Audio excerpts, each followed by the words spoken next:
1,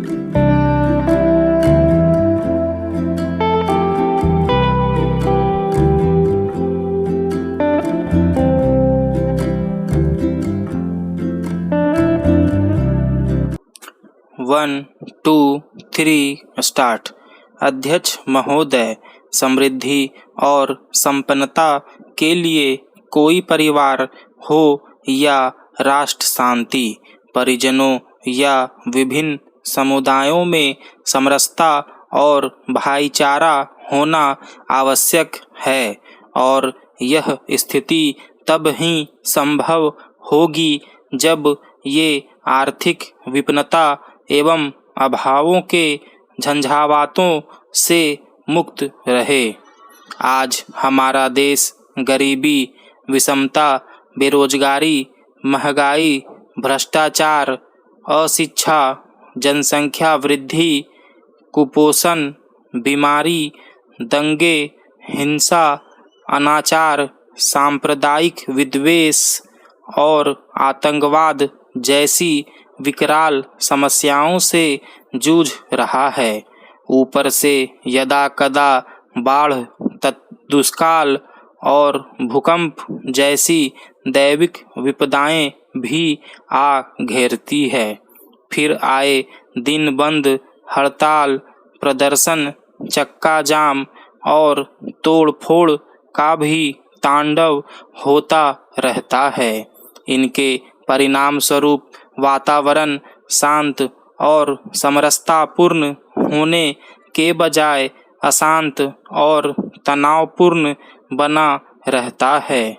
ऐसे वातावरण में देश में समृद्धि और संपन्नता की आशा करना क्या हमारी गलती नहीं होगी?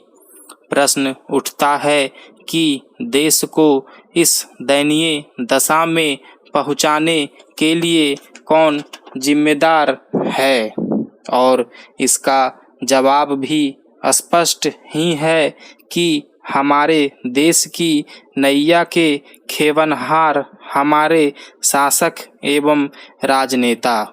देश को स्वाधीन हुए 5 दशक से ज़्यादा हो गए। विकास के नाम पर 9 पंचवर्षीय योजनाएं पूरी हो चुकी है और 10वीं योजना भी शुरू होने जा रही है। इन योजनाओं पर अरबों खरबों रुपये स्वाहा हो गए हैं, पर परिणाम मर्ज बढ़ता गया। ज्यों-ज्यों दवा की वाली कहावत को चरितार्थ करने वाला निकला। कारण साफ है कि हमारे ये राजनेता देश के रोग की जड़ को पकड़ने में विफल हैं। हमारी दुर्दशा का मूल कारण है गरीबी। हमारे यहाँ भी आज कुपोषण, भूख, बीमारी, जनसंख्या विस्फोट, अशिक्षा, हिंसा, अनाचार, दंगे फसाद, आतंकवाद, अलगाववाद आदि तमाम समस्याओं और उत्पातों की जड़ों में एक ही कारण है, गरीबी और भूख। हमारे शासकों की कथनी और करनी में भारी अंतर रहा है। इन्होंने गरीबी हटाओ के नारे तो जोर शोर से उछाले, पर काम इसके विपरीत किया। इनकी योजनाएं भूखों को भोजन उपलब्ध कराने की बजाय घावों की झोली भरती रही। मुट्ठी भर लोग तो हर वर्ष लखपति से करोड़पति, अरबपति होते गए, पर करोड़ों गरीब लोगों की हालत बद से बदतर होती गई। इन 55 वर्षों में देश में 15-20% लोग संपन्नता और समृद्धि के दायरे में दाखिल हो गए।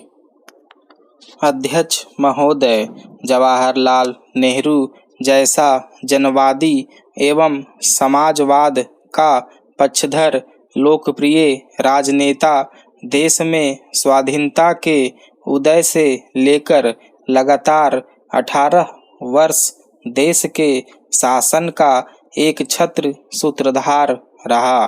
शायद समझ का दोष एवं नीतियों में खोट इसका कारण रहा हो, पर दुख इस बात का है कि 10 वर्ष में भी वांछित परिणाम नहीं मिलने पर भी उन्होंने अपनी दोषपूर्ण नीतियों में कोई सुधार नहीं किया, जिससे देश विकास के नाम पर उल्टे मार्ग पर चलता रहा।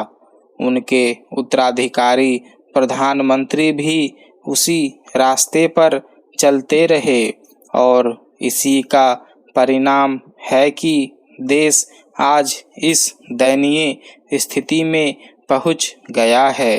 55 वर्ष की योजना के बाद विकास के उपरांत भी आज देश में गरीबी की यह स्थिति है कि 10 करोड़ से अधिक लोगों को 1 जून की भी भरपेट रोटी नहीं मिल पाती। 1/3 जनसंख्या कुपोषण का शिकार है तो आधी से अधिक जनसंख्या गरीबी के रेखा के नीचे जीवन निर्वाह करने को मजबूर है। सरकार का दावा है कि हम खाद्यान्न उत्पादन में आत्मनिर्भर हो गए, पर उनके दाम इतने अधिक हैं कि गरीबों की क्रय शक्ति के बाहर है। 1.5 लाख से अधिक गांवों और अब तो अधिकांश शहरों की गरीब जनता भी वांछित मात्रा में स्वच्छ पेयजल की सुविधा से वंचित हैं। 48 करोड़ लोग आज भी निराधार ठेठ अंगूठा छाप हैं। सबको स्वास्थ्य, सबको आवास और हर नागरिक को सम्मान के साथ जीवन यापन करने का समुचित अवसर उपलब्ध कराने के नेताओं के आश्वासन दिवास्वप्न बनकर रह गए हैं। इन वर्षों में विषमता में इस सीमा तक वृद्धि हुई है कि देखकर सिर चकरा जाता है। सन 47 में टाटा या बिड़ला घरानों की संपत्ति 30-40 करोड़ रुपए रही होगी, पर आज वह 10,000 करोड़ की भी सीमा पार कर गई। अंतिम छोर के करोड़ों गरीबों की कुल परिसंपत्ति मिलाकर भी अकेले टाटा या बिड़ला घराने की संपत्ति के पासंग नहीं बैठती। राष्ट्रपति, प्रधानमंत्री एवं इने गिने अति विशिष्ट और विशिष्ट राजनेताओं की सुरक्षा और रहन सहन पर जहां हर वर्ष करोड़ों रुपए खर्च होते हैं, भूख से दम तोड़ते गरीबों की ओर से सरकार आंखें मूंदे रहती है। देश में जनसंख्या कम होने के बजाय बढ़ती जा रही है। स्टॉप।